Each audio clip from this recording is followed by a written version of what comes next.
What's good, y'all? It's your boy Sean Peter Bluff guy. Hey!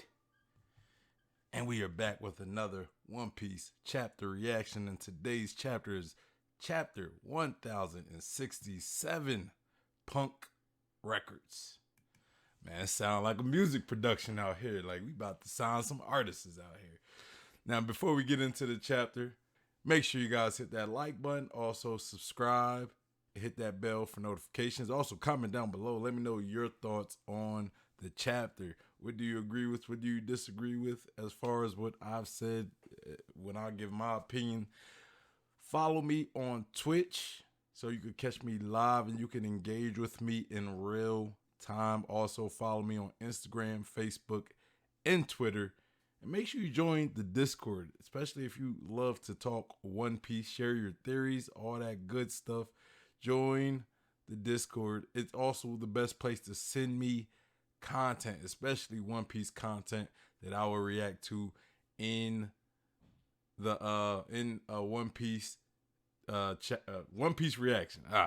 In a One Piece reaction. All right, so y'all know why we here. We here to talk the next chapter, One Piece chapter 1067, Punk Records. But let's kind of do a little recap of last chapter. Well, we got a lot about Ohara, right? We learned a lot about Ohara, got a little flashback, like a little bit of flashback that we seen, but then we also got some new flashback, right? We know that Vegapunk went to Ohara. He met Dragon there. You know, like Dragon was there as well. I mean, he didn't meet him for the first time. They obviously had some level of history, but they talked there. Both Dragon and Vegapunk knew Professor Clover or Dr. Clover. They had history with him. We also learned that Dr. Clover was an expeditionary. Like he also explored and traveled the world. We learned that. We learned that Jaguar D. Saul is still alive. You know, he is, when Dragon seen him, he pointed out how he was bandaged up or something. Because we knew that there were some giants pulling the books that all the scientists of Ohara threw in the little lake. And the giants were pulling that out of the lake to, preserve it on Jaguar D. Saul's order, right? So we learned that. We also meet the real Vegapunk, who most his head was like cut off and replaced with like an apple, kind of a homage to Isaac Newton, right? Anybody familiar with Isaac Newton? Apple fall on his head. So that yeah, and we also learned pretty much a bit of a confirmation that the man marked by a flame is Jaguar D. Saul. At least that's the conclusion that that last chapter led us to. All right, y'all. So let's get into chapter 1067, Punk Records. And all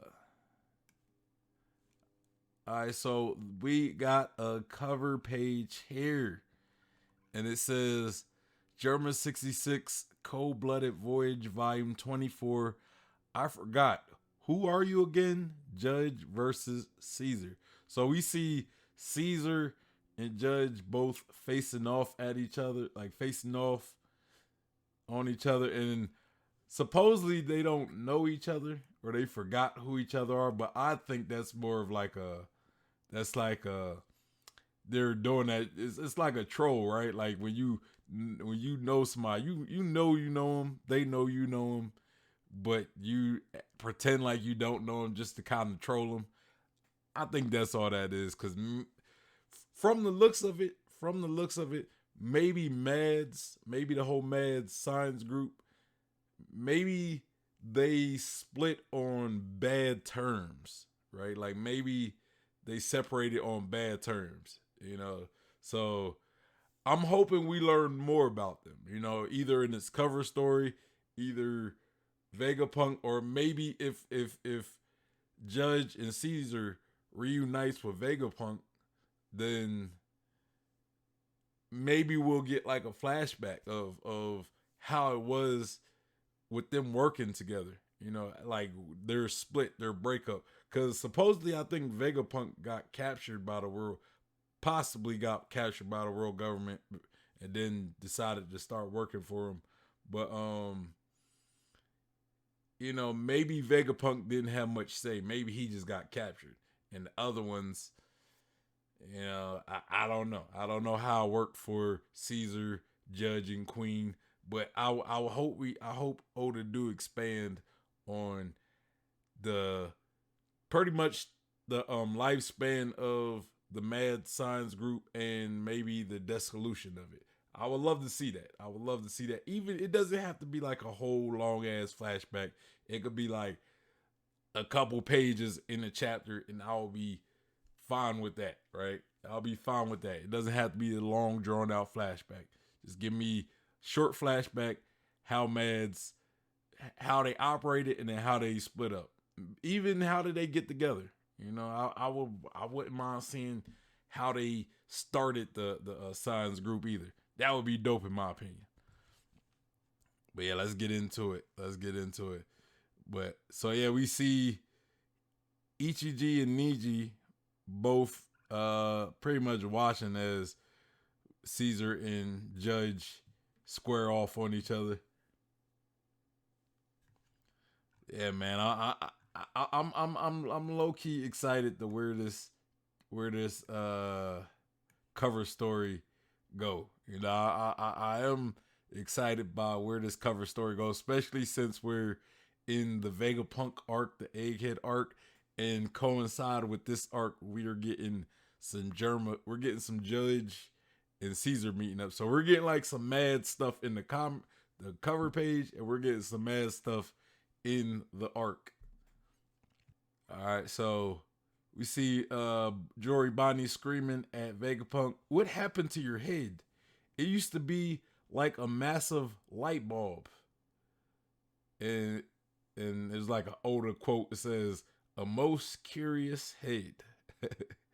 And then we see Vegapunk like grabbing his little apple, the upper part of the apple, and why does his eyes look separated? Is it? I guess because he's pulling it. I'm assuming he's pulling it, so it's like stretching. You know, he got his eyes, and then it's like stretching his eyes. He said it was getting a tad too long, so I cut it. We're not talking about hair. Talking about his hair. And then we get kind of a like a bit of shading on where his real head would have been if it was still there, and it doesn't even like fit the panel, right? It's only like half. It's only like a portion of the panel, and it says real head. And he says, "As I recall, I was almost as tall as a giant when I met you." And Jinbei says, "I heard rumors about it being big, but..." And then Jory Bonnie says, "It was like an air balloon." Well, that's because I ate the brain fruit. So I think that's Vegapunk talking. He ate the brain fruit.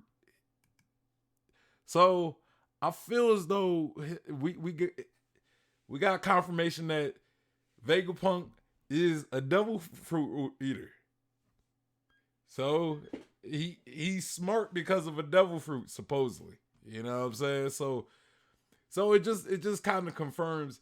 Like I've seen a lot of people talk about why his head's so big. Like maybe he's part of like a big head tribe, or I've seen people share those space aliens and stuff, or the space pirates in the Anel cover story, and talk about maybe Vegapunk was associated with them.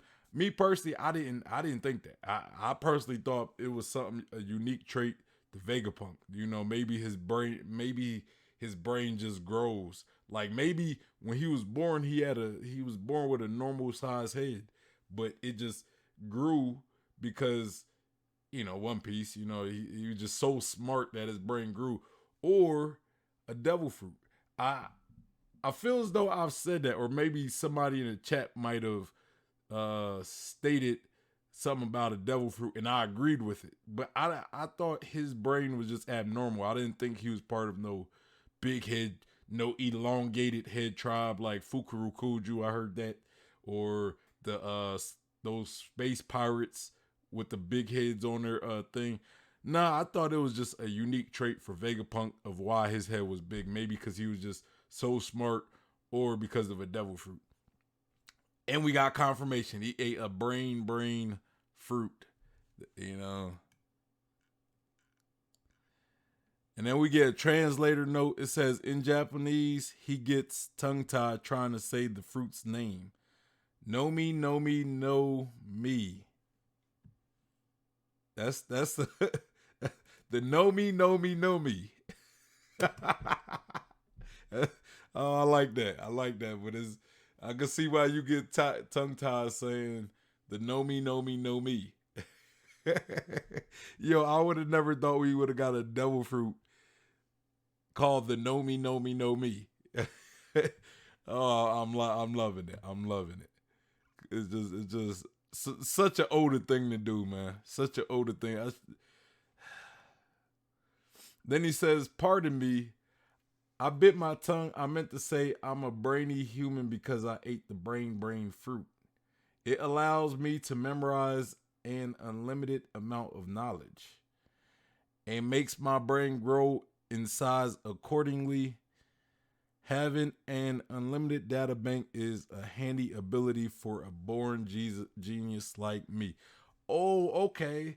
So what I got from that panel was he was already a genius. He just ate the a brain fruit, which, so supposedly what I'm assuming is the devil fruit doesn't make him, it doesn't give him his genius. It only more so increases his brain capacity to remember things. And it probably does increase his genius as well. It probably does make him, I would assume it would make him smarter as well. But but like he says, it allows me to memorize an unlimited amount of knowledge and makes my brain grow in size accordingly. That's scary. So I wonder,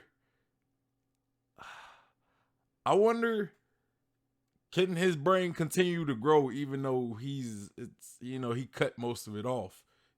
Could the brain still intact within him grow in the parts that he cut off? And I'm assuming he either split his other pieces of brain into the other Vegapunks, or he has it in like a tank and it's sending signals to the other Vegapunk, like the other Vegapunks. Like either one of those, I could see it doing. Is it still growing though? You know what I mean? Is it still growing? I also assume that he's still, like, his prime body is still pretty smart as well. Maybe not as smart, but I'm assuming it would still be as smart. So Vegapunk throws his hands in the air and says, "Now I have the largest brain in the world and it continues to grow." So it's still growing. If we just take in what he said just now out of at face value, his brain is still growing. And Luffy says, "Still? Did you put it somewhere?" And then Chopper said, "That's awesome. You got tons of medical knowledge too, Dr. Vegapunk." And then he says, "Naturally." And then Chopper says, "Whoa." And then Luffy asks, "Does that mean you're dumb now, old guy, because you cut your brain out?" That is actually a good question. That is actually a great question from Luffy. Because that's what I've been thinking. I'm like, I don't think this Vegapunk, I don't think he's dumb by any means. I think he's dumbed down, like with like this Vegapunk that we got, because he's not, most of his brain isn't attached. I believe he's dumbed down, but I don't think he's dumb. I think he's still, even as much dumber as he is without having his full brain attached, I think he's still smarter than most people. But that is a good question by Luffy. I'm glad Luffy asked it and we get a confirmation for that, because this is definitely one of the things I've been thinking about for a while. And he said Vegapunk's get shocked. He says, "Don't write off a genius, you rascal." And then he says, "See this apple here? It's an antenna." Okay, so you know what I mean? We talk about satellites, antennas. You know, satellites send signals to antennas and vice versa and all that. So let's see, Vegapunk. I feel like we about to get an explanation. He says, "Take a gander at the top of the island. Notice how it says Punk Records under the giant egg. That's the hangar where I keep my brain."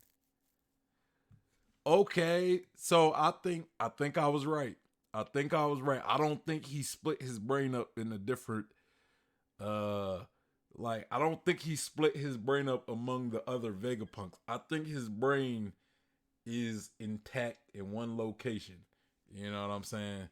So it will also say that he doesn't have a brain like this Vegapunk that we see. He doesn't have a brain. That little apple that he has on his head, it like replaces his brain, so he's not like brain dead, of course. But that apple he has, it's his brain is sending signals to his body through the apple. What I assume, but he does have his brain intact in one location, from what it looks like. And he says, "What? Isn't that way too big?" And he says, "There's no harm in me being away from it since my antenna can pick up the brain waves." Okay, I wonder. I wonder what like how far he can be from it though, until like his antenna doesn't pick up the brain waves. Like I'm genuinely curious, like how far you know he like if you take because it makes me think, right? Like we know Orochi wanted Vegapunk in Wano, so if they took him away from the island, from Egghead Island, would he be too far from his brain and would he die? Yeah, like would he die if he's too far from the brain? Like, can he be too far? Is the signal being sent out? Is it like can it be sent anywhere in the globe, or does he have to stay within a specific radius of the signal? Hey, Oda, I want some answers, man. Vegapunk says, "You met a little girl earlier who called herself Vegapunk, right?"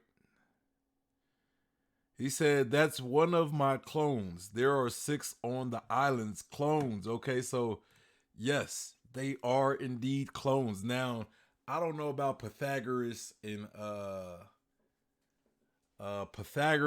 Edison. They look very mechanical, so I don't know how they're clones. But I've said I do believe the other ones are clones or maybe cyborgs. Like they might have some level of mechanicalness, but I think like the ones that look human, like Lilith, uh, Atlas, York, possibly Shaka. We don't really know what Shaka looks like under that mask, but I believe that they were potentially like clones. Like maybe pacifista ish, right? Where they might be a bit mechanical, like cyborgs, right? Like mix, kind of like Cell, right? Cell is an android, but you know. And then Luffy says, "You're a ninja," and then Vega, kind of like the clone no jutsu, right? uh, he said, "Each one is a facet of myself and an expert of their own key field of study. You'd get my full personality if you combine them, but they can get 6 times the work done apart." Yeah, that makes sense. I think we kind of got that by at this point. And we see like all of them. We get a panel with all the clones, and we see starting with 05 Wrath Atlas, and then 03 Flare Edison, 01 Shaka, 02 Evil Lilith, 04 Wisdom Pythagoras, and 06 Desire York. And Luffy says, what the? And he says, each of them connects to Punk Records once a day to synchronize our memories and knowledge. Since their dispositions and responsibilities are so different, the wealth of their experience is that much greater. Okay. Makes sense. I mean, you know, they work better separately because then each of them could focus on a specific field. Makes sense. And sounds like he's struggling to comprehend things.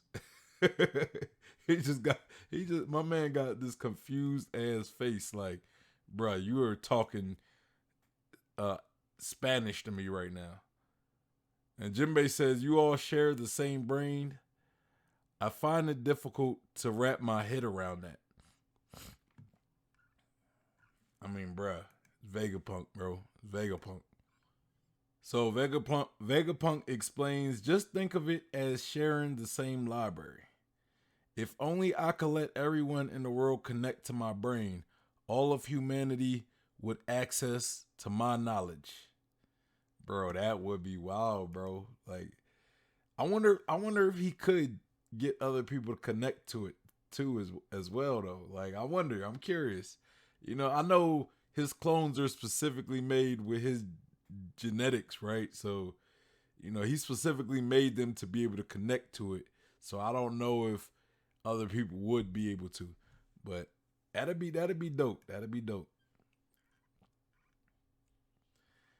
He continues, then if the population of the world went on to update Punk Records themselves, it'll create a sea of information that has surpassed what my brain can accomplish alone. Humanity would share one mind. Bro, this sounds like the internet right here. Yo. Bro, Punk Records is like the freaking internet, bro. It's like an informational highway. Yo, Vegapunk is talking some internet stuff, bro. He is the creator of the One Piece internet. You know, the bones of it, the foundation of the One Piece internet. Bro, this is wild. He said, Chopper says, so I'd be able to study medicine from all over the world. And then Punk says, naturally. Bro, Chopper falling in love, bro. See, I knew if anybody could benefit from this arc, it would be Chopper for sure. It'd be Robin, Chopper, Frankie, the three top candidates. You know what I'm saying? And then Usopp to a degree as well. You know, a bit of Usopp, because Usopp's pretty. You know, he works with gadgets and stuff, right? So he could improve his his repertoire, I guess. Luffy to a small degree because, you know, Luffy don't really care about all that other knowledge and stuff. I don't really know how maybe Jinbei could learn a bit about Fishman, maybe. I don't know, like Fishman history before he knew, you know, how the Fishmen could have been related to the Void Century. Maybe that's what Jinbei could learn. Sanji a bit, like maybe as far as improving his cooking or something, you know, and on top his dad, right? His connection, like Vegapunk's connection with Judge. So, you know, maybe Sanji could learn more about why his dad became the way he was, and maybe Sanji could learn about his body. So Sanji, to a degree, when it comes to cooking, his DNA, like his genetics, possibly. Even though for me, I don't know if Sanji would care, because, you know, Sanji doesn't really want nothing to do with all that stuff. So it's a matter if Sanji would care to know. You know, kind of like with Luffy, like. I don't think Luffy necessarily cares about specifics when it comes to the Void Century. He just wants to become Pirate King. So when you talking like deep stuff to Luffy, it's just like, bro, where's the food at? Where's the food? How do I become Pirate King? You know, stuff like that. So I feel as though Sanji could be in the same boat as Luffy. Zoro as well. I don't see what Zoro could. I don't see much of Zoro benefiting. Same with Brook, but I mean Brook though. Brook could possibly learn more about like the astral plane, and it could improve how he manipulates his own soul. So Brook to a degree. Brook to a degree. And Chopper says, "Woo!" And Jinbei says, "But if you let everyone share their conflicting ideologies, wouldn't all that bias lead to trouble?" And then Vegapunk says, "You sure are a sharp one, Knight of the Sea. But science would never progress if you spent all day worrying about stuff like that." So we got a Vegapunk laugh. He says, We see Jory Bonnie grab her lightsaber, and she said, "That's your problem, Vegapunk." And she pulls out the lightsaber and says, "You shrug off sacrifices in the name of progress. That's why Dad's been turned into a heartless weapon." Oh boy. And then Vegapunk says, "Whoa, stop it, Bonnie. That's a beam saber is defective." Or that beam saber is defective. And then Bonnie says, "Give it a rest. I know it cuts well enough. I tested it earlier. Turn my dad back to normal." And she has the lightsaber like right at Vegapunk's neck. Vegapunk, his apple is like almost about to jump out of his head. And Bonnie says, "If you even think about saying no," and Vegapunk says, "Don't be hasty, Bonnie. Killing him would make you," or no, Jim. This Jinbei's talking. He says, "Don't be hasty, Bonnie. Killing him would make you a lot of enemies."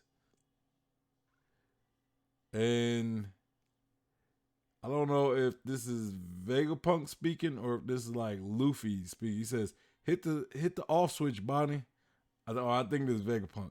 "Hit the off switch, Bonnie."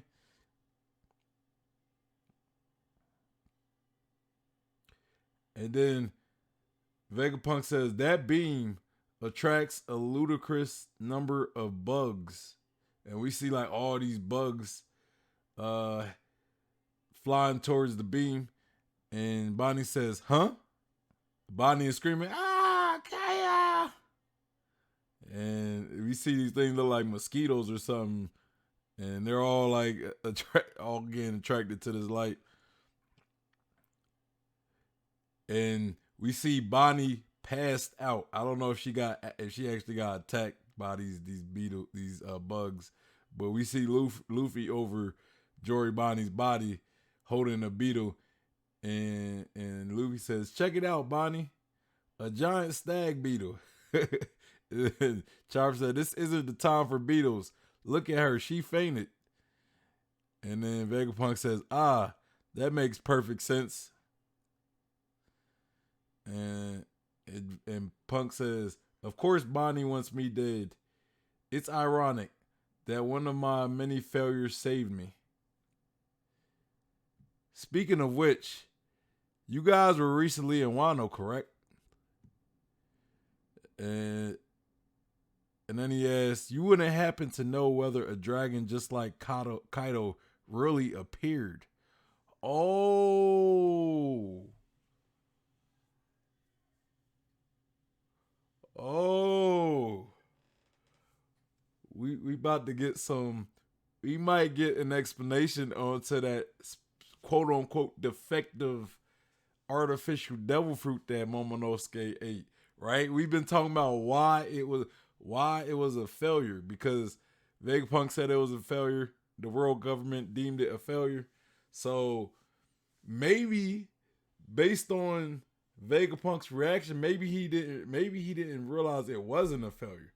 Maybe, this whole time we was thinking Vegapunk thought it was a failure because maybe he was lying or something.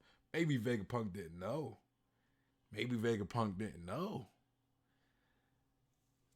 it's looking like this could be the case. He might want to know about his defective artificial devil fruit, because maybe if he learned it was a success, maybe that means, you know, he was on to something, and it just confirms something that he already knew.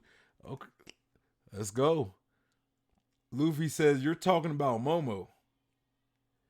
And then Vegapunk says, "I suppose he ate the defective fruit I left on Punk Hazard." And then Luffy says, defective? What do you mean? Yo, Luffy sounding hella smart, man. Luffy been having some good discussions, bro. Like, come on. Luffy is a conversationalist at this point. Vegapunk says, "That was an artificial devil fruit I synthesized. I made it after 20 years of researching Kaido's lineage factor. It cost countless resources." So, okay, now we got some confirmation that Vegapunk was looking into Kaido's lineage factor.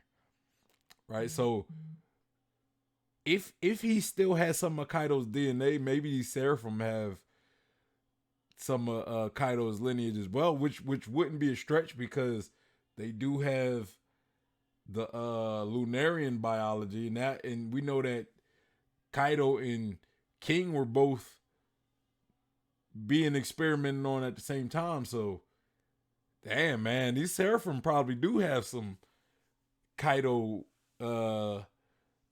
like Kaido lineage in them.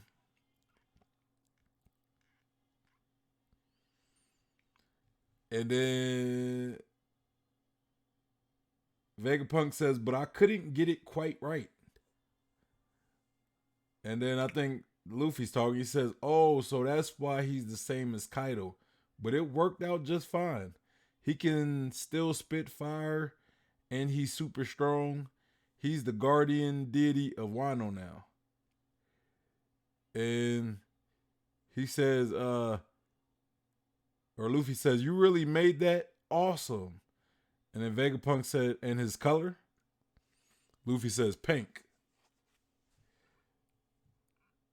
And then we see Vegapunk bashing his head into the ground. He says, "Drat, you see, another monumental failure. Ah." Is it the color that made it a failure? His color? Really? This whole time we've been wondering why the devil fruit was deemed a failure.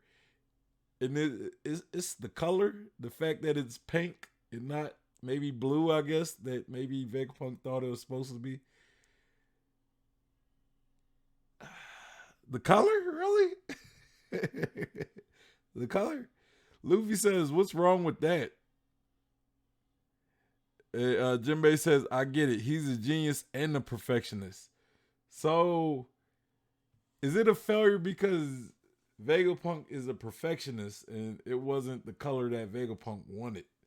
Because if that's very that's very that's very menial right there, bro. Like, come on now. Vegapunk the perfectionist. God dang. That is wild. That is wild if it was deemed a failure because he is a perfectionist. I mean, that's like some Michael Jackson stuff where it's like you could sound great, but if you're not perfect like he wanted, it's a failure. You fail right there. So we see Luffy on top of the armored giant, and he asks, "What about this robot? You made it too, right? Oh man, make it move." Vegapunk says, "I'm afraid you're mistaken. This is the legendary Iron Giant that attacked the Holy Land of Marijoa about 200 years ago."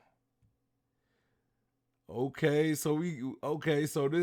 this Iron Giant, now I don't know if it's the only one or if there's more of them. If it was like a army of these giants, but it attacked Marijoa about 200 years ago. So this wasn't even during the whole Void Century. This wasn't like 800 years ago where like we know that the Void Century was around. This was recent. This was relatively recent, 200 years ago. Okay, so we getting a little explanation of this giant here, which is tying us back to the void century. And Luffy asked 200 years ago, and the Vegapunk says yes, but it was built over 900 years ago. And then Luffy says, "What? No way."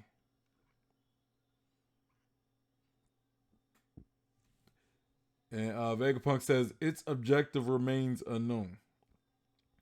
I heard it ran out of power before it could cause any casualties. Either way, I'm sure the scientists of the time were absolutely flabbergasted. Such advanced technology would have seemed totally alien to them. And we see this panel where it's this Iron Giant with like a staff or something, or I don't know if it's like kind of like that weapon that Whitebeard has, or if it's a staff, but he's like towering over what's probably what looks to be Mary Joa, I guess, and people are Mary Joa because we see like these guys with bubbles on their heads running away. So yeah, so we kind of get a little flashback of this giant attacking Mary Joa. Vegapunk says none of them could tell where it came from or what it was trying to do. It seems the world government ordered its destruction, but the scientists of the time couldn't help their curiosity. And we see Jinbei with like this intrigued face. And then Vegapunk continues, that's why they hid it here to be passed down without the government's knowledge. But the government should have known about it though. How do you. Because it attacked Mary Joa, right? It attacked Mary Joa, so at least the Celestial Dragons should be aware of this, which I would assume they would report to the world government or the Gorosei or whatever, and meaning the Marines should also know about this, about at least the existence. Maybe they know about the existence. They just don't know where the robot is located. Maybe the scientists hit it, but they should at least know about the existence of this big robot, this big mech. And Vegapunk says, good job on finding this place from the town. The entrance should look like a wall.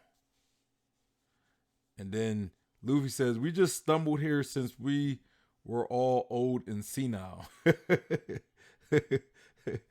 Because Jory Bonnie's devil fruit. And then Chopper says, yeah, we were playing old lost.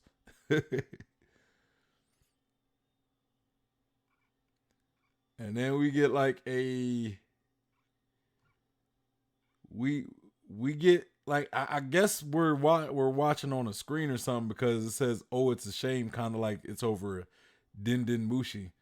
And we see okay, so we're back at the lab where we see Franky, Shaka, Robin, Sanji, and Usopp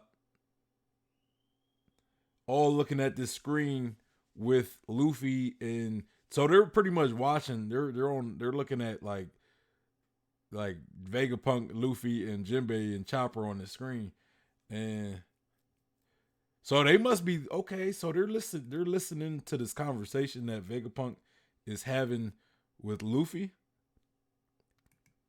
Is this what Shaka wanted to show? Okay, I like it. I like it. Robin says 200 years ago. That's around the time the Fishman rights movement started to gain ground.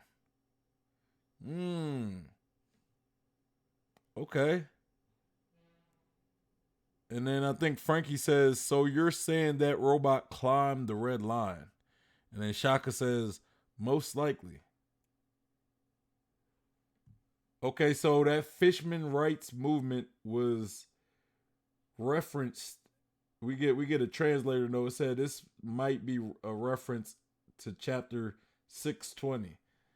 I'm gonna definitely have to look at chapter 620 just to get that reference. So Yeah.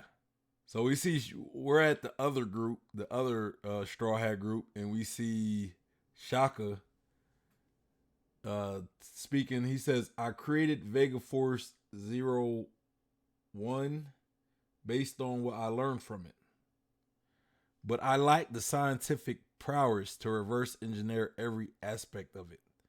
It's difficult to believe that this mechanized soldier was made over 900 years." You gotta think about that, bro. Like, just think how genius a guy Vegapunk is with the brain fruit that probably increases his genius and increases his brain capacity and his ability to remember, but yet he cannot reverse engineer the technology of the voice. It just makes me think how how far ahead was the void century? Like, who was the genius who are the genius or the geniuses that created all this technology? Like, were they just that far ahead of Vegapunk? Like, were they just that smarter than Vegapunk, the geniuses of the void century? I'm definitely intrigued to know more about them. Frankie said, "There's something even you couldn't recreate." And then Vegapunk says, or Shaka says, "It's power source. In the past, they had a power source that would append our modern ideas of what's possible." Bro, I'm starting to feel like that thing that we seen at Lelugia that destroyed Lelugia. Maybe like this whole time we've been speculating that to be Uranus. Maybe that's this power source that Vegapunk is talking about. The thing that destroyed Lelugia. Maybe the world government has this power source. Maybe Eam has this power source. We talk about the national treasure of Mary Joa. Maybe that treasure is the power source. I don't think it's that hat. I mean, don't get me wrong. That the hat could be the national treasure as well. But maybe the national treasure is the power source. Maybe the thing that attacked Lelugia Island was the power source. And if the world government has this power source, it could be a bit scary. Could be a bit scary. Nami says, "Well, at any rate, it's good to know Luffy and the others are okay." Who's that girl though? And I think Usopp says, "That's Jory Bonnie. She's a pirate." And then Sanji says, "I thought the one we saw before was a little girl." Yeah, man. One and the same. Two things can be true at once. And then we cut back to Luffy's group. Jory Bonnie is still passed out. And I think like I don't know who's talking, but they say in the way Vegapunk's head work, or I think this is Luffy. Is Luffy? He says, "In the way Vegapunk's head works is crazy." And Vegapunk says, "I truly did a terrible thing to Bonnie." And then Luffy says, "Yeah, you should get down and beg her to forgive you, old man." And then Vegapunk says, "You young dolt, like you know anything about it." Cause think about it. Now that I think about it, right? I want to say last chapter or the chapter before. The chapter before, it was stated that with a eternal flame or whatever, an eternal flame, you could create a sun. That's what I think Lilith said, or one of the Vegapunk said. I don't really remember off the top of my head. One of them said about an eternal flame, and it possibly being like another sun. That thing that we seen in the sky above Lelugia looked spherical, if I remember correctly, like it could have been a sun possibly. You know, so And if it's an eternal flame, that means it's eternal. It's always there. It doesn't go out. Which means if they created the eternal flame back in the void century, it just still exists because it's eternal, right? So if it still exists, maybe the world government has it. Maybe, maybe, maybe. Again, it maybe it is the world treasure. The national treasure of the world government because it's an eternal flame. Come on now. First off, bro, I I'm banking on that being the national treasure. Why wouldn't an eternal flame, a power source? Why wouldn't that be the Why wouldn't it be a treasure, a national treasure? If you had something like a eternal flame or a sword, a power source that doesn't go out, bro. And it was like that could be. Now that I think about it, that could be why the 20 kingdoms went against the ancient kingdom. Maybe they wanted that source, that power source, because that could have been what made the that could have been what made the ancient kingdom so advanced, was that power source. So the world government didn't like that, or the 20 kingdoms that we know of today as the world government, they didn't like that potentially. So they went to war for it. Because a lot of times when countries go to war, a lot of times it's for like things like resources or pretty much resources, right? Resources. It could be like some personal reasons, like my king doesn't like your king or whatever. But a lot of times it's because of resources.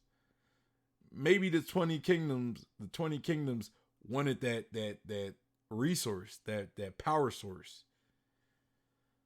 Bro, I think things are starting to get put together now. Like, we putting things together now. Little by little, we are putting things together. This power source, I know this power source is going to be a key factor in the story. Talking, like later. I'm sure of it. And you know what else? Here's an alternative though. Here's an alternative. The power source could be the One Piece. The power source could be the One Piece. I'm not speculating that for sure because we don't know enough about the power source, but the power source, if it's not that thing in the sky that the world government, let's just assume the thing that destroyed Lelusia Island is Uranus. That means the power source could be the One Piece. I mean, the way Vegapunk is really selling this power source, it might be the key to a lot of things in the story, bro. It could be the key to a lot of things, a lot of problems where like a lot of problems originated from in this story. It could be the key to making the world a better place. Like maybe kind of like how Vegapunk said he could share his mind. Maybe if he had the power source, he could actually do that, right? Maybe the power source is the key to making the ancient weapons work to their full potential and destroy the red line and all that stuff. Bro, this power source could be the key to a lot of things in this series. So it would make sense that it could make sense that the power source is potentially the One Piece. Bruh, come on. Come on now. I think Oda is giving us. I think this chapter just gave us the One Piece, yo. I think this chapter just gave us the One Piece. Vegapunk looks at Bonnie and says, "There's something I have to give her. Regardless, I feel like fate brought you here today, Straw Hat Luffy." And he says, "Please, can you take me away from Egghead?" And then Luffy says, "Huh? Yo, Vegapunk for the 10th Straw Hat." I'm calling it Vegapunk for Straw Hat, baby. I'm not saying he's gonna be Straw Hat, but if he is on the ship for a while though, he could help Frankie. He could like help. around, you know what I'm saying? Like maybe, bro, and we talk about a Maz reunion. We talk about a Maz, or I talk about a Maz reunion. Vegapunk with the Straw Hats. Straw Hats eventually meet up with Germa. You know, Vegapunk end up going with Germa, or he end up going with the other mad scientists. Bruh, come on now, Vegapunk for Straw Hat, baby. All right, so now we see though. So I guess we go to the coast because we see those sea animals, those big sea creatures that Vegapunk partially mechanized, and they're getting attacked by something. We see a ship, and someone on like a Dendemushi says, "This is Cypherpole. We're requesting entry to Egghead Port. What poorly trained pets?" So okay, so CP0 are attacking those sea beasts that we see at the coast of Egghead Island, and CP0 just they're at the door. CP0 is at the door. So we about to get into some shit, man. We about to get into it now. CP0 Straw Hats at Egghead Island. CP0 just showed up, coming to kill Vegapunk. Right. Okay. It's about to get cracking. Doom, doom, doom. Cracking. All right, so we got CP0. We got Lucci in the front with his mask on. Uh, we got Kaku with a mask, kind of like a bearded mask, and we got Stussy with like some dragon looking mask. Like I don't really know what this. Like some sea animal looking thing. And then we see the Kuma Seraphim. Even Lucci's bird got a mask on. You gotta love it. And then we see a bunch of other agents around the CP0 agents. I'm guessing those are other cipher pole groups. Maybe CP9, maybe CP8 or something. I don't know. And someone says reports indicate that Jory Bonnie was spotted making her way here too. And then Lucci says that pest keeps slipping away from us. So CP0 been chasing Jory Bonnie. You know, I guess because she was at Mary Joa and they caught her there, so they've been chasing her. And so now they got her cornered, but guess who's there too? Them boys, the Straw Hats. Them boys and a few girls, you know. The Straw Hats though. And then Lucci says, she served her purpose. Let's just terminate her on sight. So they don't even know about the Straw Hats being there. From how it sounds, they don't even know that the Straw Hats are on Egghead either. And so Pythagoras says, Shaka, there's a government ship. He says, it'd be bad if they found us harboring pirates. And then I think Shaka says, what does CP0 want with us? And why did they bring Rob Lucci? And then Lilith says, I say we just hand over. I say we just hand this riffraff over. After all, that Lucci fellow is an assassin, right? And then Usopp says, what? Rob Lucci? Hey, hurry up and give us our legs back. And then Ronami says, no, that guy's still around. You can't let them in. And then we see Sanji screaming at Robin. He says, don't you worry, Robin Chan, I'll protect you, no matter how many times he comes back. I don't think they here for Robin though. You know, I don't even think, I guess they wouldn't even know Robin's there. But if they do see Robin though, they gonna be like, oh well, we gotta get her. I wonder how it's gonna be if they see Robin. Like, is their priorities gonna change? Like, it's gonna be like, well, we gotta kill Vegapunk, but Robin's more important. You know, like how's that gonna work? You know, What about the other Straw Hats? Because remember, Luffy did punch the hell out of a Celestial Dragon, and CP0 works directly for the Celestial Dragons. So, you know, he could be an even higher priority than Robin just for attacking a Celestial Dragon. But either way, they're going to fight regardless because it's like, or it's going to be some type of scuffle if, you know, it's going to be some type of scuffle. Yeah, I think at this point you can't really do much about it. So Shaka says, tell them to hand over the Seraphim and leave. We're declining their request to dock. And somebody says, huh? And then Shaka continues, I doubt agents of the world government will respond well to that. So prepare for battle. Okay, so even Vegapunk like, bro, we going to battle, bro. We going to battle with this. You might as well let the Straw Hats out. Let them up, and let them do their thing. Okay, so now we cut to the Kamibaka Kingdom Grand Line, and someone says, Dragon Son, Kuma-san's acting weird. So it's that little rat looking dude. I forget his name. He said, Kuma-san, wait, we're trying to repair you. And then we see Kuma like damn, Kuma's huge as hell. God damn. Like in this shot.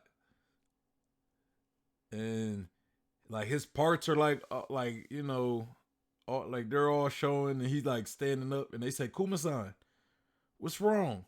Is he being controlled by the Navy?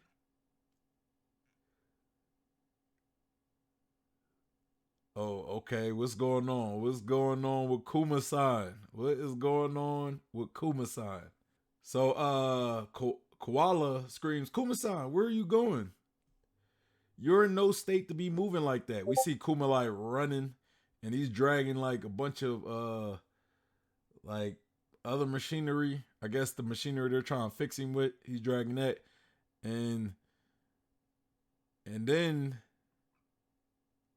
it looks like he falls to the ground, and they say you're still not yourself. And somebody screamed, "What's with him?" I don't know. Kuma. And Kuma's like huffing, huff, huff. And they said, Kuma-san, come back. And then he falls to the ground again. And then Dragon screams, talk to us, Kuma. Where do you want to go so bad? And then he says, and then Ivankov says, stay with us.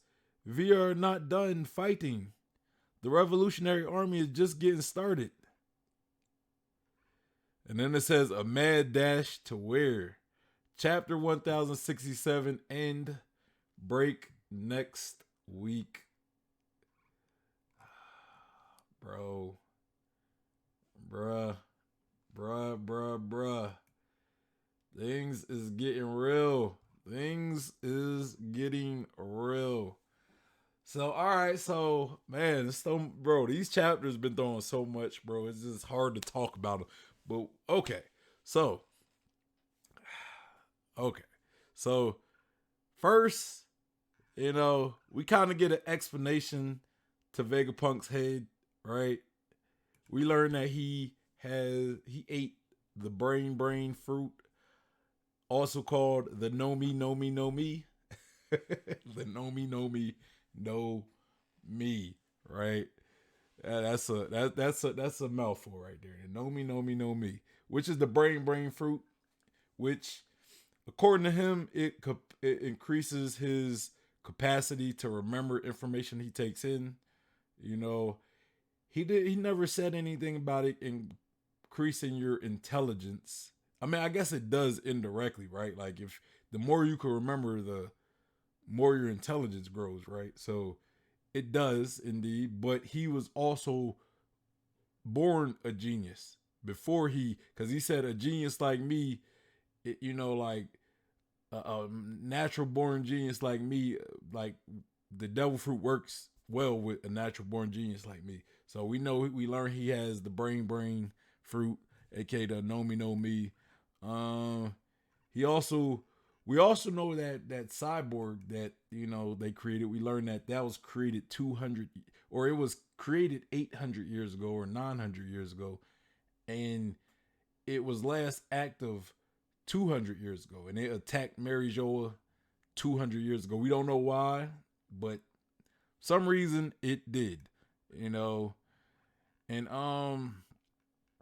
we also get more about what happened with Vegapunk's brain. So he cut it off.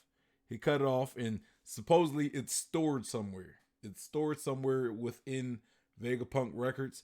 Vegapunk Records acts sort of like a transmitter, right? It transmits signals where Vegapunk's head, the little apple he has, is like an antenna, right? To receive his brain information.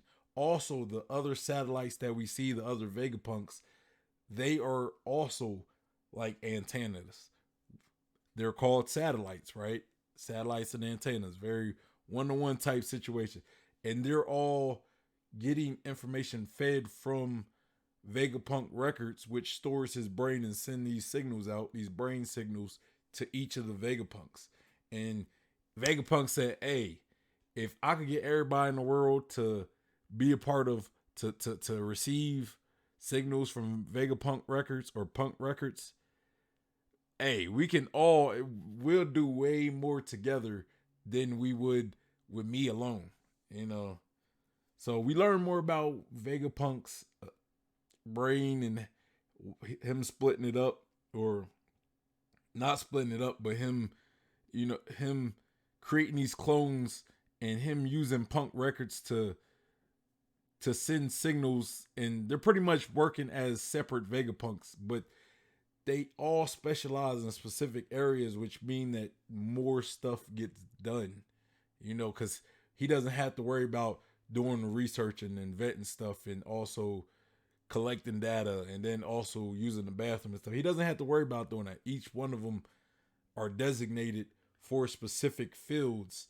which means that more work gets done, which is dope.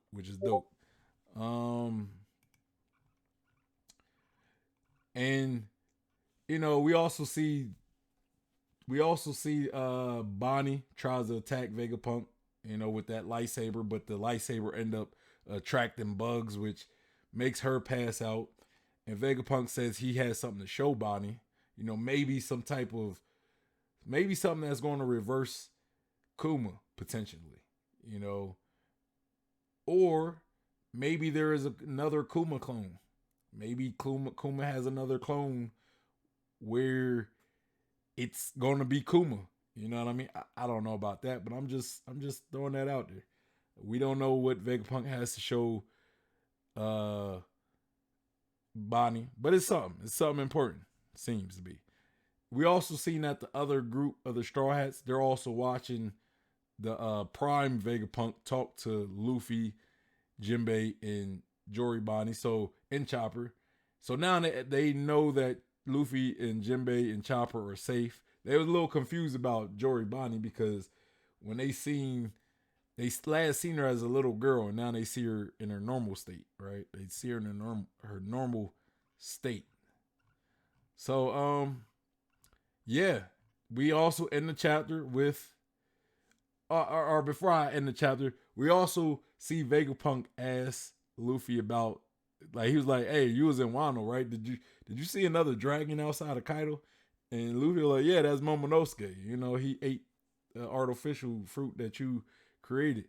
And Vegapunk was like, "Well, what color was the dragon?"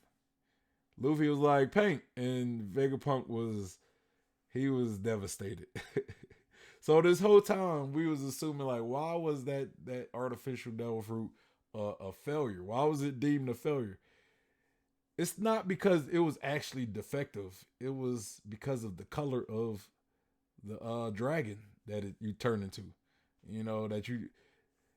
It was pink. So maybe it's Vegapunk being a perfectionist, and it was only a failure because it wasn't perfectly the way he wanted it to be. or maybe that color pink does have some significance. Maybe it not being, or maybe it being pink means it it doesn't work. You know, it's not fully effect. Like, I don't really know. I don't really know. But maybe the color pink signifies something deeper. You know what I mean? I don't know what that is just yet, but maybe that's it. We also learned that Vegapunk did indeed do, like, was studying Kaido's lineage factor, which I assume he also did to the Lunarians. So maybe the Seraphim do have some of Kaido's DNA, which would make them pretty tough. But yeah, so we cut to the end of the chapter where we learn that CP0 is at the coast of Egghead Island, and they're asking for permission to pretty much enter Egghead Island. And Shaka says, tell them we're declining any requests. So, and he also says that they're not going to accept that. So prepare for battle. You know, so it's looking like we're about to get a battle with Egghead Island versus CP0, which means the Straw Hats are most likely going to get involved, which means Lucci is going to have to fight somebody. Is it going to be Monkey D. Luffy? Is it going to be Zoro? Is it going to be Vegapunk himself? Maybe Shaka could fight, you know. Maybe Shaka has some actual fighting skills that Vegapunk, like, ingrained in him. Maybe the Seraphim, you know, maybe the Seraphim fight for Vegapunk. I don't know at this point, but it looked like we're about to get some fighting. But yeah, y'all, that was a lot in this chapter, man. This was definitely a chapter packed full of a lot of stuff. Almost forgot the end of it, the end. We go back to the revolutionaries, and we got Kuma acting out to something. We don't know what he's responding to, but he's responding to something. He wants to go somewhere. So this could also lead the revolutionaries. This could lead Dragon to Egghead Island, possibly. Now, if he gets there, unless he has some way to get there, like, immediately, it's going to take him a while to get there, and it's going to be after the fact that CP0, the CP0 fight with the Straw Hats and Vegapunk happens. It's going to be like after all that, you know what I'm saying? So unless he has a quick way to get there,